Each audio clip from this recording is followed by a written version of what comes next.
Hello everyone, welcome back to the channel, and if you're new here, grab a snack, hit that subscribe button, and let's dive into something that's got the entire internet foaming at the mouth.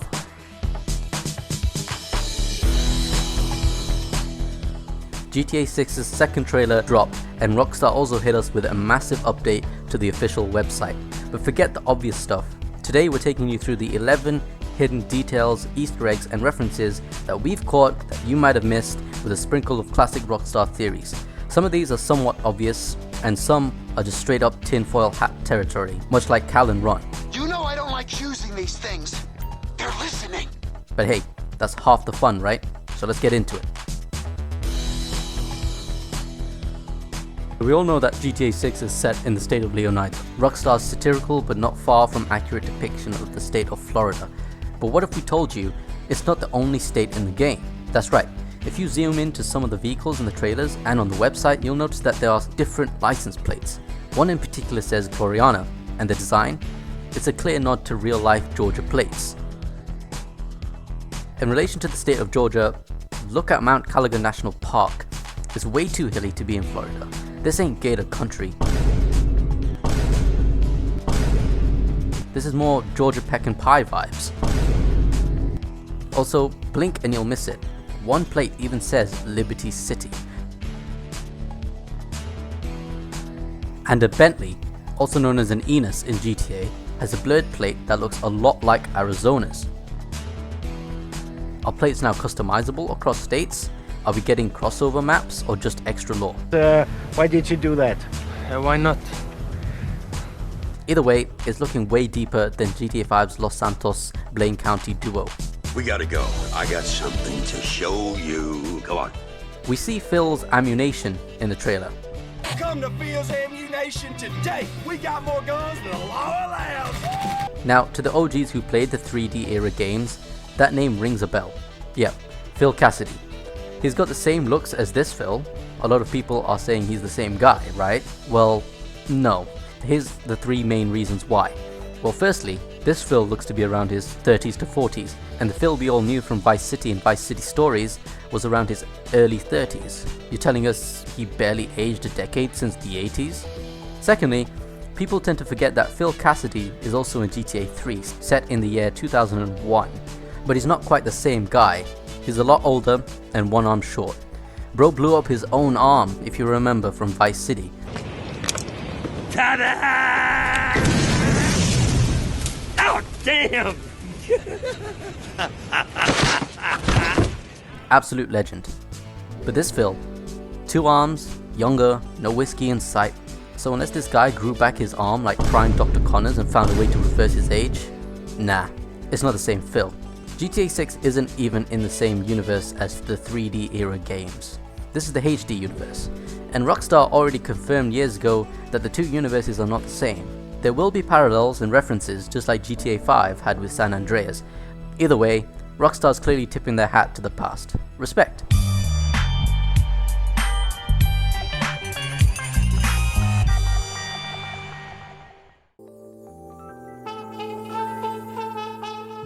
In this scene, there is a photo of a boat leaning against the wall.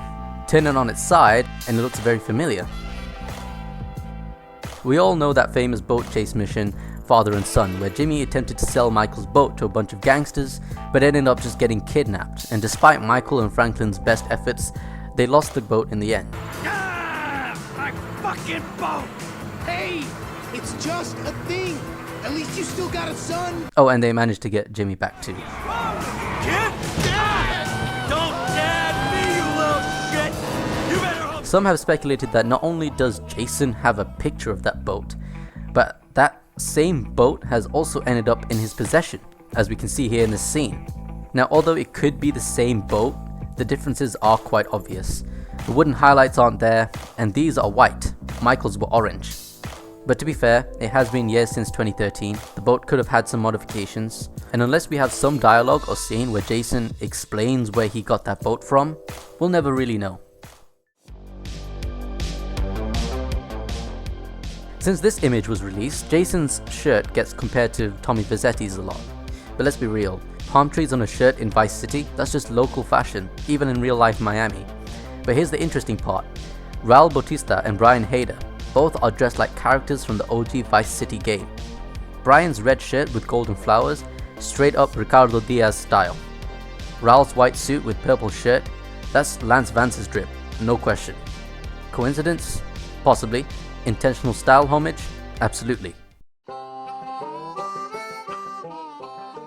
Now, spoilers for those who haven't played Red Dead Redemption 2. If you haven't already, you might want to. A lot of gameplay aspects from Red Dead Redemption 2 will be making it to GTA 6. It'll be a good stepping stone from GTA 5. But speaking of Raul, here's where we put the tinfoil hat on just for a second. Now stay with me. Rockstar's website says Raul's recklessness raises the stakes with every score, sooner or later. His crew will have to double down or pull their chips from the table. This reeks of Dutch Vandalin energy, right? Starts off as a charming gang leader, ends up dragging everyone down with him because of his obsession with scores and money. One score and one whole hell of a lot of noise. So we need money. We do need money. We still need money. Makes you wonder, is Raul going to be a friend or a foe in the long run? And if Rockstar's referencing Lance Vance and Dutch through Raul, well, we know what usually happens to those types. But who knows, maybe Raul will actually fix up in a way Dutch never did. Of course, pal. Whatever you think is best. The money in GTA 6, the cash notes, have president faces on them, and they're not real US presidents. They're from Red Dead Redemption 2's playing cards. President Hardin, seen on $1 bills, Thaddeus Waxman, seen on $10 bills. It's always been speculated that the Red Dead universe is the same as the HD GTA universe, especially with the Red Dead book in Franklin's mansion that seems to be written by a J. Marston. Anyhow, is this a clear confirmation that it is, or just another nod to past games?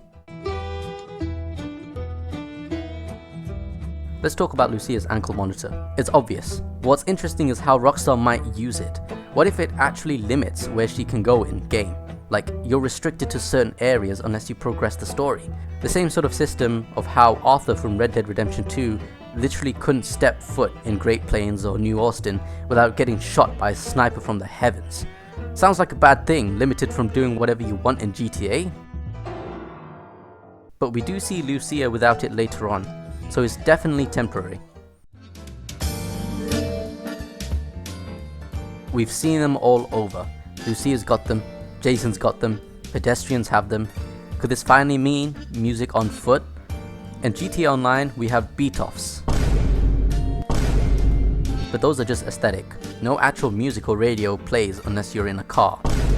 It's 2025. It will be 2026 when this game comes out. Let us walk down Vice Beach listening to non-stop. Please.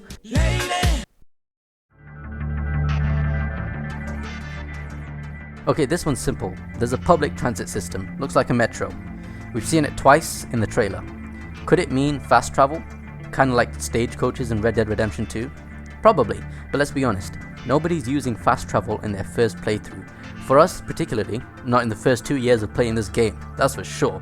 If we're gonna drive past neon flamingos and swamp gators for 25 minutes just to reach a mission marker, so be it. We wanna see it all. Then again, people who said the same thing about GTA 5, those same people are now literally finding ways to go from the city to Paleto Bay through session changes. So fast travel is definitely a good long-term feature.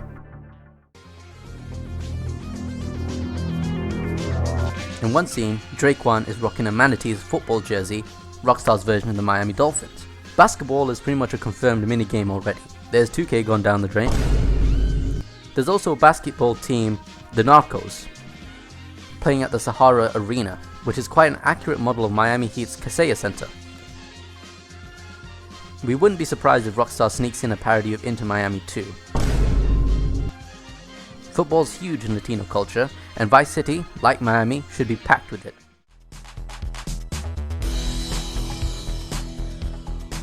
Finally, this little trunk animation we see at the end of the website. Jason and Lucia load up their guns in the car boot and close it on the camera. Could this be Rockstar's way of telling us weapons are now trunk based, just like Red Dead Redemption 2's weapon systems with horses? If so, some people will love it, some people will cry in the Reddit threads for months, because of course, out of such a realistic looking game, they want to see Lucia pull a whole RPG out of her ass, right? Seriously, it does add grounded realism. It'd be fun to plan your loadout before missions, like you're actually prepping and thinking about what and how to approach things. Also, that camera angle, straight out of GTA 5's Death Wish ending, Goodbye, my old friend. and a subtle nod to Tommy and Lance from Vice City. Shit, where'd you get all this stuff? Been saving for a rainy day. Rockstar definitely does not miss with these references. I like. And there you have it, 11 hidden details, references and tinfoil theories from the second GTA 6 trailer and the updated site. What did we miss? What theories do you have? Drop them in the comments. We'll be reading every one, especially the crazy ones. There is no crazy in theories. If you enjoyed the video, give it a like and do subscribe. We've got a long ride to 2026 and we'll be covering every update until launch. Maybe even while we're playing GTA 5 with our ankles cuffed like Lucia. Catch you in the next one. Peace.